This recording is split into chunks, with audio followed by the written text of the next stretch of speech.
And just like that, we are back with yet another. We are back at the top of another Savage stream. And your Raven are safe by now. Hopefully, don't worry.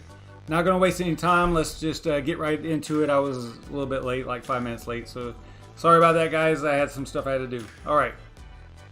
So let's get down to business here. So there was a post on Medium for Ravencoin from TRON Black. This was on July 2nd. This was basically the first community notification of a problem, an exploit, inflation bug, so to speak, with Ravencoin. And, you know, it basically kicked off, you know, one heck of a weekend, basically, for you know, the Ravencoin community. Although it started for TRON Black, it started back on, well, actually for the Ravencoin devs, it started back on Monday is whenever it was first discovered. Not this past Monday, but the Monday before that. So it was a very long week for TRON and those guys. So hats off to them. They did you know, from the post here, from this post, this one here is the one I'm kind of doing the video off of. And it's a 29-minute read, but I'm telling you, man, through here, especially once it got down to where he was talking, yeah, like this area right here, where he's talking about his week and how all the things that they had to think about and consider with regard to notifying everybody and how they were going to implement a fix without alerting the attacker. Anyway, it's crazy. It's a good read, and I'll put a link to it in the description over there and stuff. So that's basically where I'm going to pull like the information from. And I did some other homework and stuff and try to get a little bit more information than what's just out there, you know, already. So let me I pasted that in there. That's TRON Black's article.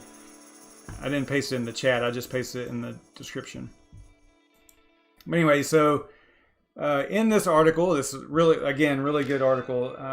Basically, let's just start back at the beginning because you kind of have to know about some things about Ravencoin in order to understand what happened.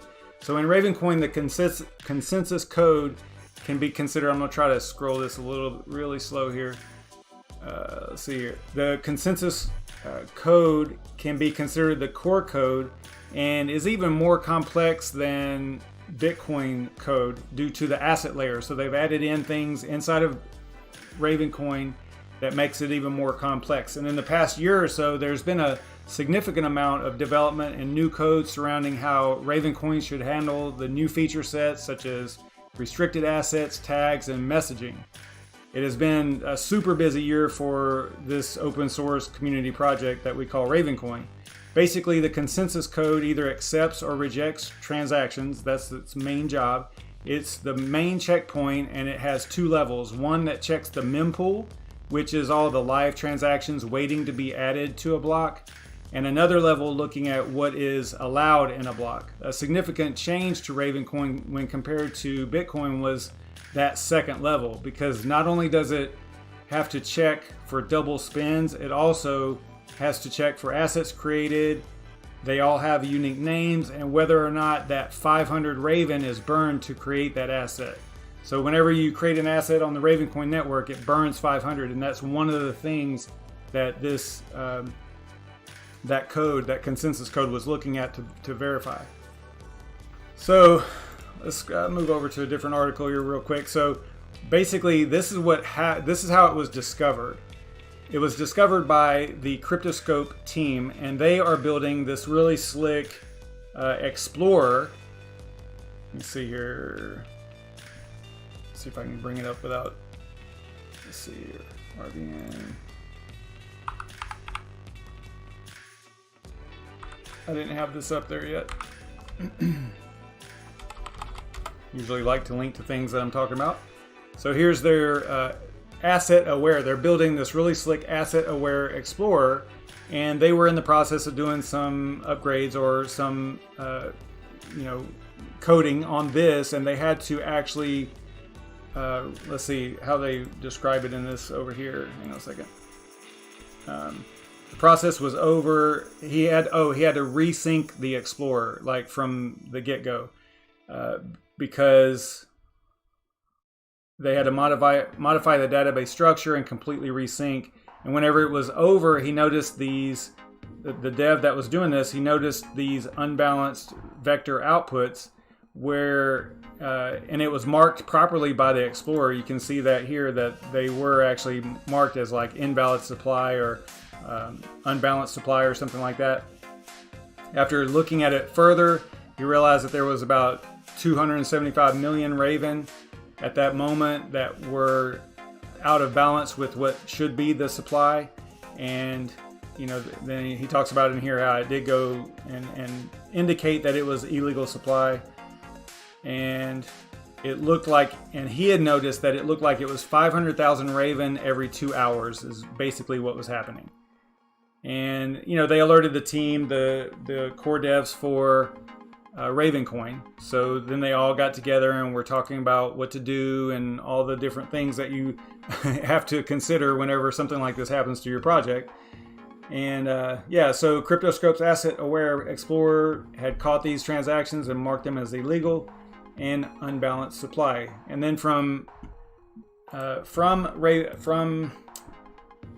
me get on track here. I'm on the wrong link. This is directly from TRON Black. Let me see if I can find it here. Oh no, it was okay. My bad. I'm in the wrong spot.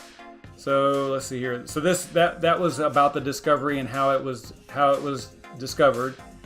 And these Raven were a result of the exploit where an asset is reissued, not like created or just simply transferred. It had to be a reissue, and we're going to talk about that in a few minutes, because that is how it was exploited. So important to this story, this is the part from TRON that I wanted to read actually.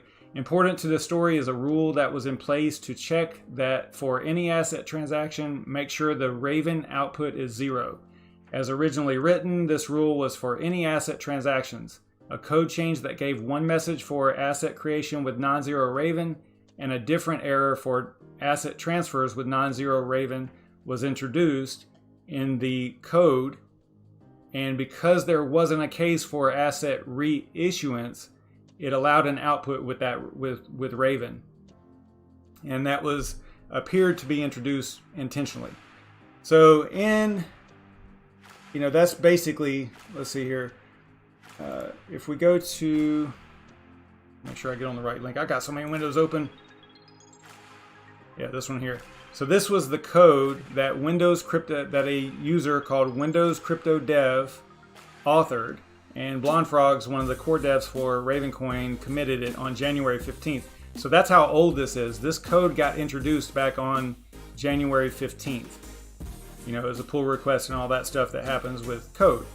And I'm looking at this. Look, I'm not a programmer. I don't know exactly where it is, but it seems like it's somewhere in this area right here, because this has to do with reissuance, I guess. I mean, I don't know. I don't know how to read this and tell exactly where the issue was, but I know that what they were trying to do, what the code was actually for, is it was for a reformat asset, amount checks, and custom error message. That's the name of the code, or the name of the name of the code. So it seemed innocuous. It seemed harmless, right? Because what it seemed like was happening was they were just wanting better messages to be presented to the developers whenever they design an automated asset transfer feature in their project, for example, right? Like even in the case of, like an Explorer, or something that could transfer an asset, it's basically increasing the amount of information in the message presented to the coder so that they can find the problem quicker, right? So you can kind of see that in here, how this is the error messages. I think that this is the error messages that would be presented to the coder. But like I said earlier, there was only 2 initially, and then there was a third message somewhere in here that was created in order to get around the fact that the consensus code, the core code, was checking for the first 2 questions, but not the third question, right? It was a new a new message that was not being checked. And it had to do with the reissuance of assets. So basically, a community contributor named Windows Crypto Dev on GitHub introduced code committed on January 15th called reformat asset amount checks and custom error message, and that split up the asset transaction messages from one that handles all asset transactions to two separate messages, one for the asset creation with a non-zero Raven and a different one for asset transfers with non-zero Raven. However, like I said, there was a third message created for reissuing an asset that was not checked by the consensus code, since that code only covered asset creation and transfer. And since the reissue asset code wasn't checked, it allowed the creation of Raven through an output transaction, and the consensus code, basically just ignored it. And that's what allowed them to actually create Raven out of thin air, basically. So you can see right here, this is the code here. Windows Crypto Dev reform. Here's the code, I guess, and then here's a comment by Blonde Frogs. That he looked at the code, looks fine to him. Could be helpful when third parties are trying to build asset transaction on the network. Should allow for easier and quicker fixes by third parties. Okay, great. So it was looked at. It's not like it was just brought in and not looked at. But I think that something that's going to come out of all this is most likely the fact that, but they are going to they're going to exercise more scrutiny with regards to, code, especially on the core code side of things. That first layer, I think they're going to be a little bit more particular about who gets to, submit code for that. And one thing to note about this is that the account Windows Crypto Dev was created for what appears to be the sole purpose of introducing this pull request. And in my opinion, this should have been a call for exercising extreme caution. I'm no developer, like I said, and maybe this type of thing happens a lot, but I doubt it. An asset that can be traced back to the attacker was created 2 days after this pull request. So an asset that was used, now I don't know if all this is actual facts, because there was like some updates and stuff, but it seems like one of the things I read was an asset that can be traced to the attacker was created 2 days after this particular pull request, which, after you look at so many things, after so long, it doesn't become a coincidence anymore, right? Once you're looking at the order that things happen, sometimes you can weed out it being a coincidence. The automated scripted attack didn't even begin until May 9th. That's whenever the script actually started running and creating the assets and then reissuing those assets on the network so that it could generate those extra Raven and create them out of thin air. And it ran from May 9th until July 2nd. Well, actually, no, it would have been like July, at the end of June. I don't know exactly what day. It would have been that Monday, I think. All that time, it ran every 2 hours, basically creating 500,000 new Raven every 2 hours. Since the exploit could only occur during asset reissuance, many assets were created, and these were possibly by scripts. There were people that were looking at the Raven, or the assets being created, and were like, wow, the network's really being used again, or it's really being used. People are really transferring all these assets. Come to find out, probably a large majority of all the transfers and reissuance was this particular exploit being generated, or being executed. So, so a lot of it was a lot of new assets on the network, possibly by scripts. That would later be, and these assets would later be reissued to exploit the code and create the new Raven. These Raven were being sent to what is believed to be an exchange and then traded away, mixing around and becoming almost untraceable because it goes to exchanges and then other users, and then things just get all mixed up.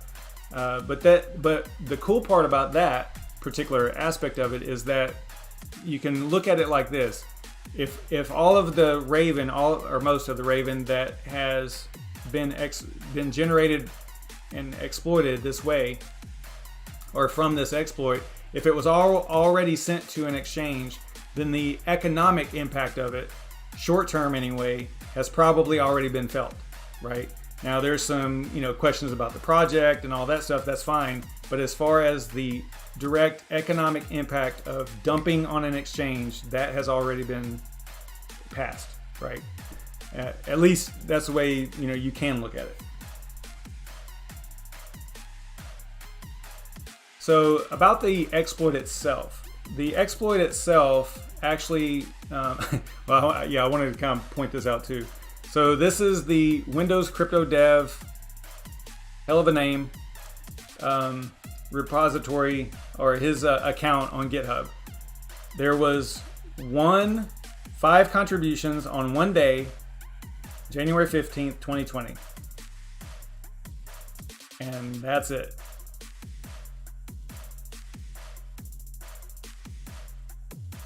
That is it. They joined that day. Dumped code for Raven. Pull request. Looks good. Boom. In.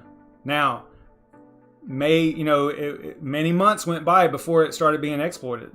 There's a lot of, you could speculate on why. Why wasn't it done right away? Well, maybe they didn't know how to exploit it yet. Maybe they were still learning on how to exploit it precisely, and also working on a way of remaining hidden while doing it, right? So, there's all kinds of speculation out there as to why they would do it like that. But I mean, in my opinion, it was smart, not to do this and then immediately jump to exploiting it, right? So anyway, I thought that was kind of interesting to kind of take note of. But this particular exploit, let me get to the right page here. So it's 616. Let me see if I got that one up here. Yeah.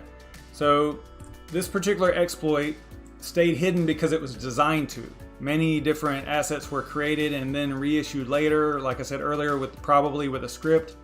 The reissuance was when the new Raven were being created by exploiting the vulnerability. The exploiter tried their hardest to mask the exploited asset transactions. They were mixed with many other asset transactions. Many of these asset names looked like they could actually be used in real life for real life use cases. So all this being said, and the way that the assets were being named, although I would argue that a lot of the asset names that I saw in this list of illegal issuance or illegal supply assets that created, the ones that were identified to create the 500,000 Raven, a lot of them did not make sense to me. But there were people in Discord saying that these asset names look normal. But I don't know why anyone would spend 500 Raven to create an asset named testing GPU transfers. I mean, I don't know, man. I don't know. There are some dumb names out there. Don't get me wrong. People have created assets on the network that are just insane names, right? Every 4-letter word that you could think of, all kinds of, it's just crazy out there because there's no censoring it, right? You can create an asset name as long as you are within the, naming convention guidelines of whatever you want, right? And what I mean by guidelines is like the space, the characters and the length and all that stuff. But the text itself can be whatever you want it to be. But anyway, so this kind of looks suspicious to me, but that's just me looking at it from I like naming conventions. I like things to look like they actually are. I don't like, that type of, I don't know. This just looks weird to me. I don't know. What do you guys think? So something else that the attackers, what this proves, what I was going to say earlier is that what this kind of proves is that whoever did this, they had a really solid knowledge of what Ravencoin is about, which a lot of people that are in Ravencoin, like traders and stuff, they don't know anything about assets or anything like that. They don't care about none of that stuff. So whoever did this did have a really good understanding of what Ravencoin was for, because they if you think that these names are actual use cases or could be, then that kind of tells you that they knew what they were doing with the assets. I mean, obviously they knew what they're doing on the coding side of exploiting this code that they had added to Ravencoin. But what I mean is they didn't create something that was obvious. Although some of the names to me are kind of obvious, but you know, it is what it is. You guys tell me what you guys think after we're done here. So, but the attackers even used the number 500,000. And this was close to the actual Coinbase mining reward of 5,000 Raven. And this was most likely just an attempt to mask it even further. You know, because, and the reason I say that is because think about it.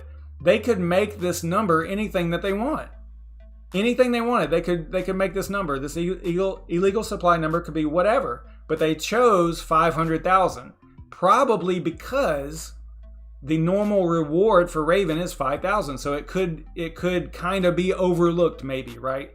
You wouldn't think it would be too suspicious. Although if you took a second look at it, you would know that it's way more than 5,000. But you know, hopefully I'm making my point here. So really cool stuff to see. You know, this is the Solus Explorer, asset aware, really neat Explorer for Ravencoin. So here's the fun stuff. So this is the list. The transaction list for all of the transactions associated with this particular exploit.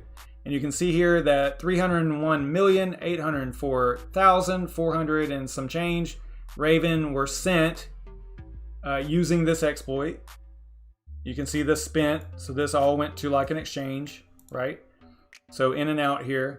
But what's cool, what's kind of not cool, but what you can do here, none of this is cool. That was the wrong word.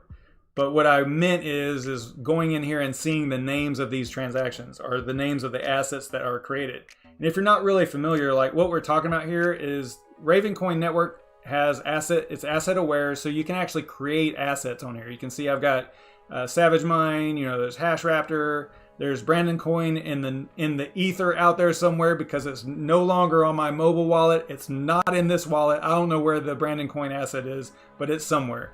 And Brandon Coin doesn't have it. At one point, I created Red Panda Mining and sent that to him. So that's what this is all about. You can see there's actually a number of SavageMine tokens on the Ravencoin network. And these could be issued, and in the future, they could be traded. So that's basically what we're talking about here. And specifically what we're talking about is the reissuance. So if you have the admin token, the admin, that's what this A means right here, which basically means that you own the asset, you control it. If you click on it, you can see right here you get a reissue. So this feature, the reissuance of an admin token or a token, is what was able to be exploited to create the new Raven using this exploit, because this message was not checked, or this transaction was not checked. For, you know, it didn't have a checkpoint of, hey, are Raven being issued with this asset? And because it wasn't there, that wasn't being checked, then it just ignored that part of the code or that part of the transaction. So that's basically what we're talking about. I don't know if everybody kind of understands that, but you know, you can go to an explorer like this. Let's go over here. See if we can find something here real quick. Not totally familiar with their thing here yet, but I want to look. No. Let's see. You would think that it would be up here. I want to search for an asset. How would I do that? I don't see it anywhere on here that I can just plug in an asset name.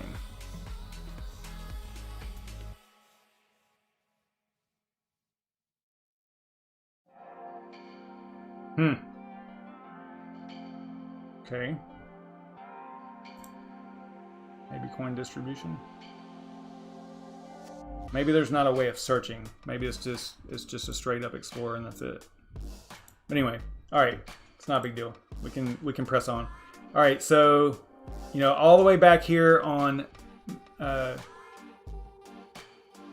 May 9th, you have this transaction right here, which is probably the very first, according to them, this is the very first transaction that was exploited, or that used the exploit. And you can see right here that the asset name was Decent X Load LTC. Doesn't make any sense to me, but hey, like I said, there's tons of crazy names, asset names on the network. So whatever, okay, so that was the first one. You can see how it generated 500,000 Raven. And then that type of script, I mean, in my opinion, it was probably a script that was creating the asset names too, and it was probably pulling from like a list of common words, or a list of crypto related words or something like that. Like, let's say they had a list of 10,000 different words that they could just use a script to pull a name from to create. You understand what I'm saying?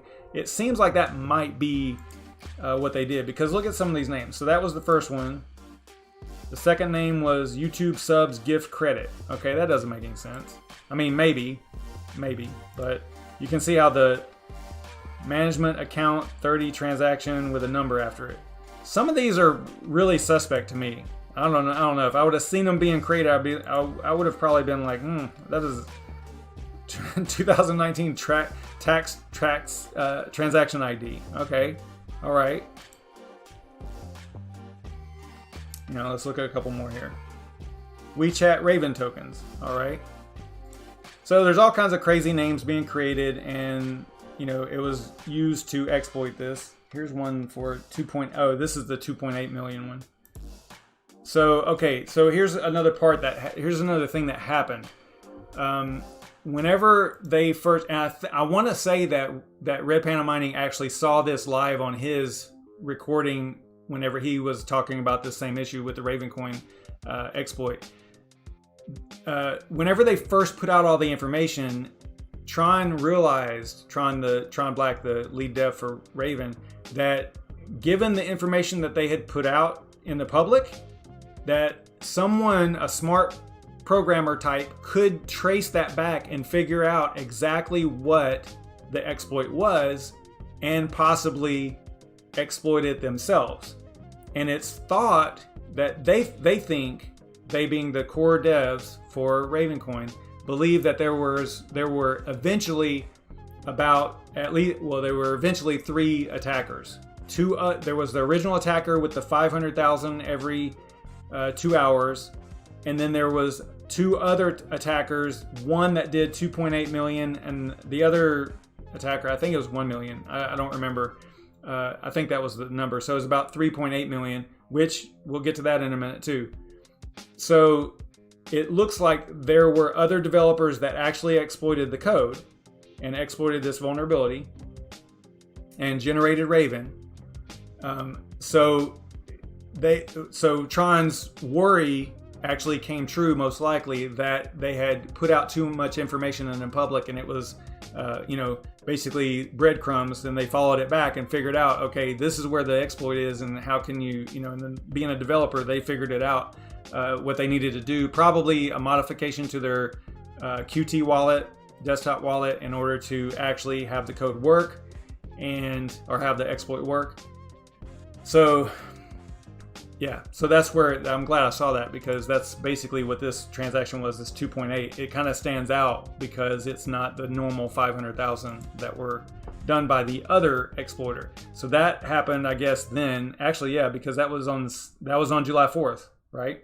Yep, so that was July 4th, and that was whenever that actually happened, I think, right? No. Wait. I messed up. I thought I'd only gone back one page.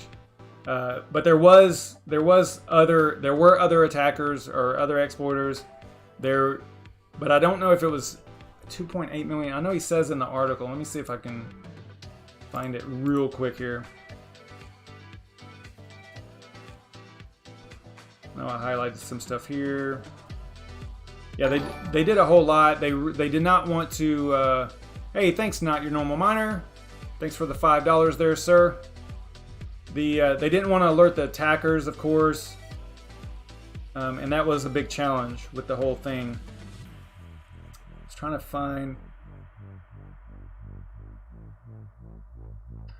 me just a second here. I think it's down here somewhere, because I know he started talking about they were almost to the end whenever he saw. Maybe not. I don't know. I'll have to look it up, and I'll put it in the description if I find it here. Again, that's a pretty long article. It's a good read though. All right. So anyway, so the first asset in the exploit was called DecentXload LTC, but then the last asset. So they did all the code fix. Listen, you would have to read this article in order to understand what had all the stuff that went on, because there was a lot going on behind the scenes. They found out about it on Monday. We, the community, didn't find out about it until July 2nd, right? I believe, whenever the article was released on Medium from TRON. So those 4 days were, hey, thanks Dan and Dane. Those 4 days were crazy, and they had to do it in a way because they didn't want. Okay, so they had to do this in such a way that they didn't alert the attacker, because they didn't want the attacker to, because again, they could mint ever how many Raven they wanted. They were using the 500,000 as a masking. Then those other two attackers minted some with varying numbers. Basically come out to I think it was like 3.8 million total or something like that.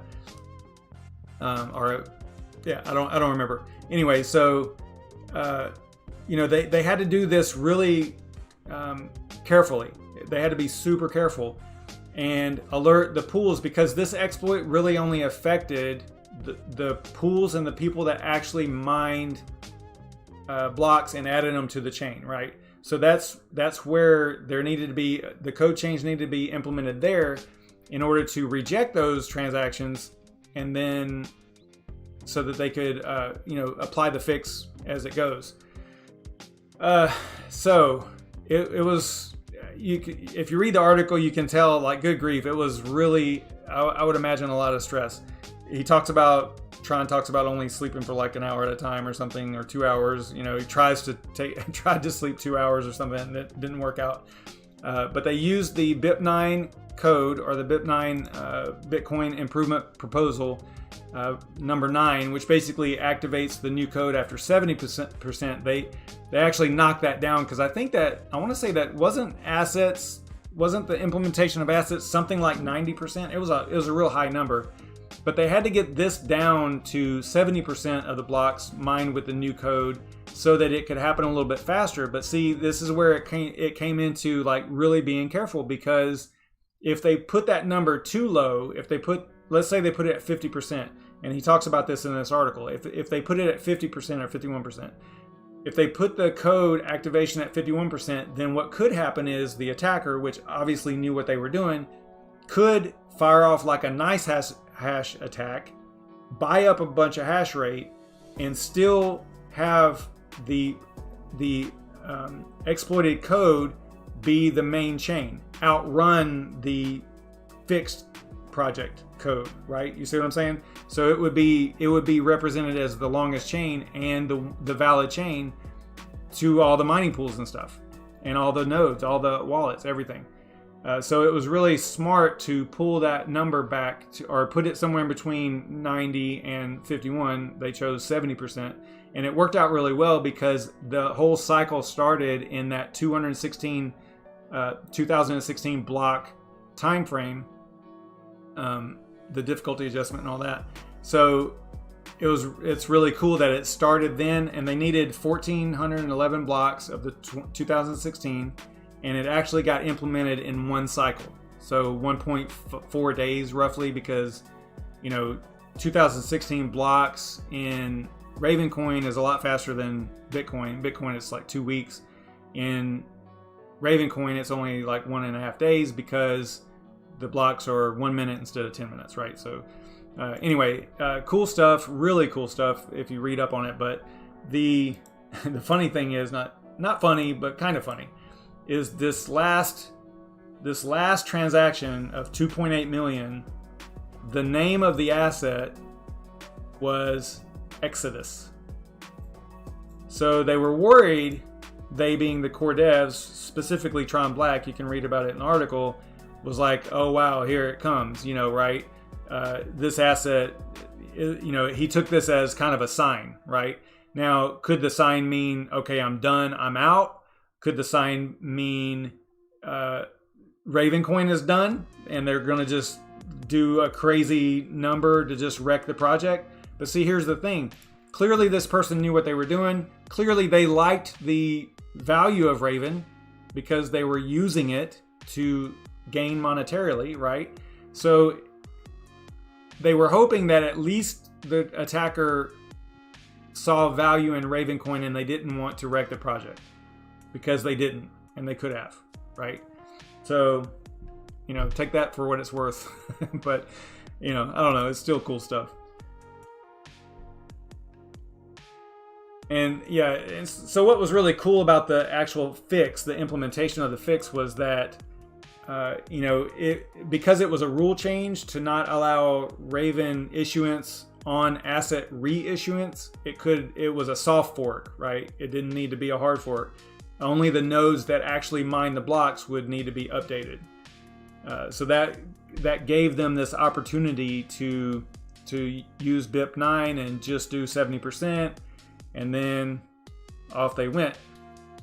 So he talks about in here, he talks about all the different days and what they were talking about and how it felt and all that stuff. So they kept watching the 500,000 Raven, get issued every 2 hours. It's kind of crazy.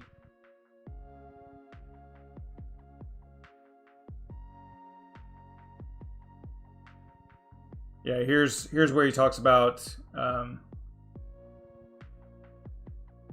the total amount in it. He thought it was going to be about 315 million before the fix was implemented, but it ended up being only 297,000 or 297 million. Oh, right here. Okay, here it goes. So he checked, at one point he checked this Cryptoscope Explorer again. Looks like automated script had started back up, because after they had implemented this change, they thought that the script had actually stopped, and they were worried that they had alerted the attacker. But then all of a sudden, boom, here's another one, and it looked like it was 1 million this time. And so yeah, 1 million Raven instead of 500,000. At first, he thought that it was just amping the issuance up to make up for the lost time. But they looked at the asset, and the asset was from 2 years ago. So this is what kind of clued them into that maybe this was a different attacker. This was someone else, using this reissuance of an old asset created long ago to exploit this, or to exercise this, to execute the exploit. So they're probably a different attacker there. And this is where he started thinking that maybe they'll give it back. They just wanted to play around and see if they could do it, maybe, And yep. So, all right. So what is the way ahead? So what are they going to do? How can they fix this? So he talks about here with the inflation, and the nature of this exploited vulnerability is inflation. Basically there were 301,804,000 extra Raven created, and some of them, 2.8 million, was later burned. And then, oh, that's right. So so there was the one exploiter, the last one, the 2.8 million, and then there was 1 million earlier on too. We could probably go and find that one too. But basically they, let me see if I can just link to it real quick. Yeah, so here's the one with, what is this asset name? Does it have that in here? No. I probably have to go to one of the transactions here. I don't see the name, but anyway, so that is they burned 3 point something million, right? And that was those two transactions, or at least two transactions that were not the standard 500 million, right, or 500,000. So he's wondering here, like, how does this all get handled? Leave it be, let it ride with 21,297 million as the max supply of Ravencoin. Let's see if this is different over here.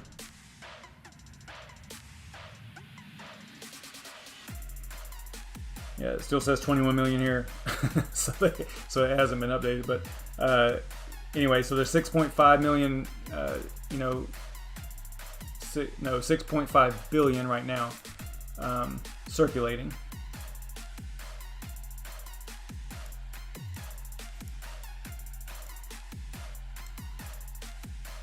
So that is one thing that they could do, is just let it go. They could pull forward the halving about 41 days. Basically, that would bring the supply into alignment, but that would mean that all future halvings are also about 60,000 blocks earlier as well.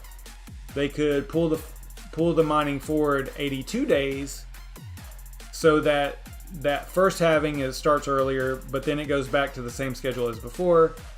That would also level things out and get it to 21 billion, which is supposed to be the total supply. They could set the mining coin base to 0 when the supply reaches 21 billion. Most mined coins arrive at 0 coin base, but long into the future.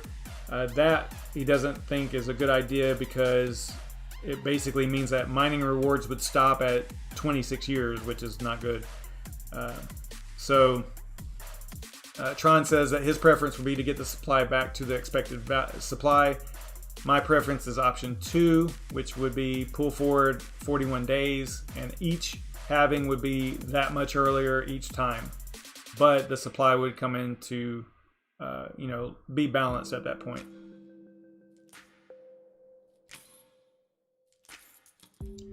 All right, so I'm going to look at the chat for the first time. Almost the first time. All right, let's see what we're doing over here.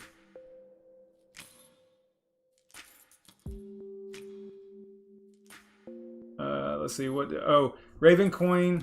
Oh, he told me what .assetexplorer.net. Yeah. Yeah, I know I can go to that. I was trying to use their tools though. I think I can just. I probably already have it up here somewhere. Yeah, right here. Yeah, so what you wanted to see was, like here's the Brandon coin. So you can see that it was created. I created this. I have no idea where this asset is right now.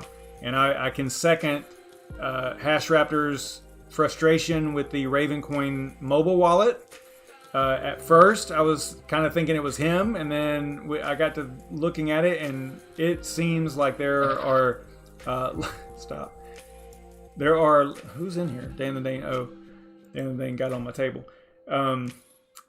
There are a lot of problems that I can see with the mobile wallet. I don't know. It's probably just me. It's probably something I did. But HashRaptor and I talked about it several times. I think he lost some stuff, or something really weird was showing up with assets. And I have since lost this Brandon coin asset. I don't know where it's at. So if anybody can help with that, that would be great. I have no idea where it's at. Let's see here. Yeah, so what else did we want to see? We wanted to see Red Panda mining. What was I going to show you? There was something in here that I was going to actually show you in the Asset Explorer. Oh, all the different crazy ass names. That's right. Let's do this. So if you go down through here, let's see here. I mean, you can see some absolutely crazy names, right? These are all assets created, transferred, and stuff. So there are a lot of names that maybe would be considered normal, you know.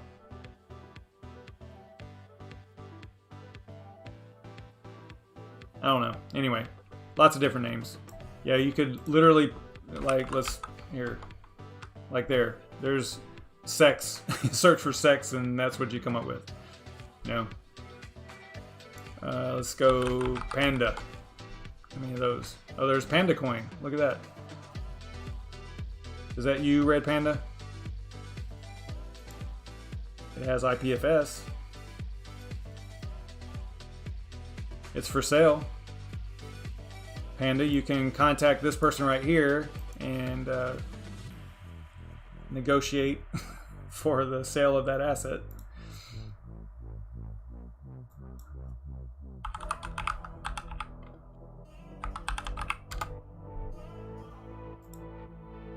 Yeah, Ravencoin doesn't have any IPFS associated with it or anything. I didn't do that. I think, let's see, this is mine.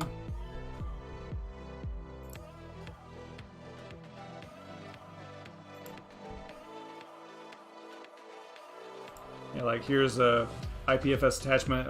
If you've been following the channel at all, you know that we did like a pretty extensive asset creation and IPFS integration and all this stuff for this particular one GPU, you know, that basically identifies one GPU on the Ravencoin network for, you know, like a shared hosting, like a GPU hosting business, basically. And that's what this is kind of showcasing a little bit here.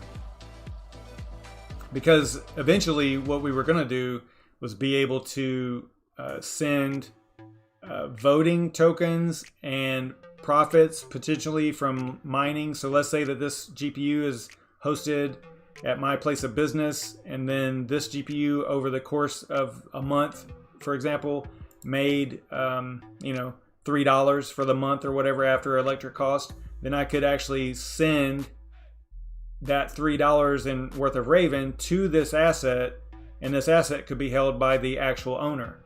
So the owner of the GPU that's being hosted in my facility could simply have it in their wallet, and then each month I could automate the process of sending profits to, you know, accordingly to that person. So that was the goal. We haven't got that far yet because Ravencoin hasn't got that far yet as far as being able to issue rewards and stuff like that. So yeah, but that's kind of like the goal. But anyway, so I don't know, let's look for Serpent. Serpent has a, does he have an asset in here? Doesn't look like. Man, you better get on it. You better get that thing created while the assets are low. Asset costs are low. Heck, we can just go ahead and do it right now. We're gonna go Serpent XSF. Is that right, Serpent? Looks right to me. Let's see, we're gonna do one, we're gonna leave it reissuable, check availability, valid asset, create asset.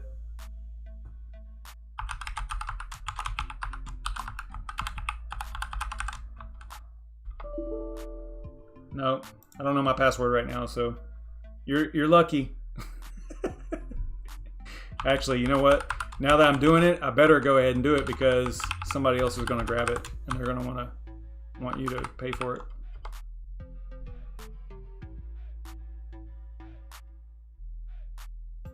All right, there, did it. Asset created, son. Hey, what's up, BitTruth? Nothing's happening to Raven now. What did happen to Raven was a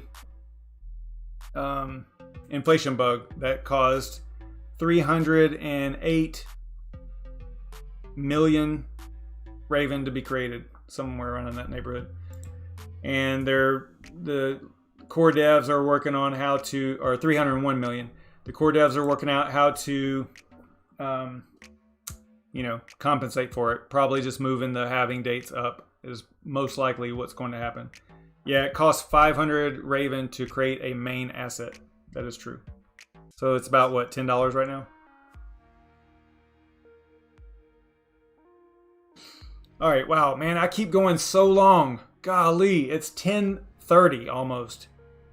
I didn't even slow down enough to check to see if Ravencoin is live or anything.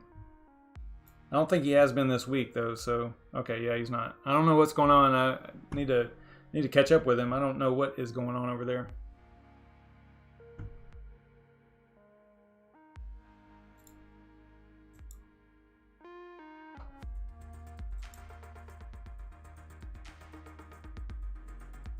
All right, so I think I'm done. I don't know. Is there anybody got any questions or anything? I think I covered pretty much everything that's going on with this exploit, and it's a little bit long. I mean, just the article itself, the one from TRON, about the whole experience, it's pretty long, so it's 30 minutes just to read it, but it's very informative with how they were looking at things and trying not to alert the attacker, because they could have done one transaction for 500 billion Raven, or something like that, and really wrecked the project. So they would have had to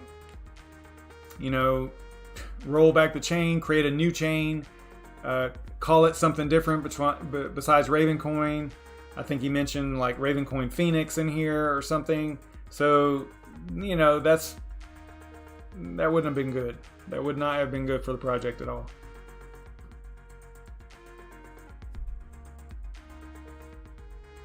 But I'm glad. I mean, listen, if you read the article, these guys, TRON went through a lot. I mean, it was really stressful, and like Red Panda said, man, hats off to these guys, because they probably handled it better than most would, right? Because I think a lot of devs probably would have just started flipping out and tried to do something crazy. I think he actually gives an example down here of, let's see here, comparing the Bitcoin and Ravencoin approach.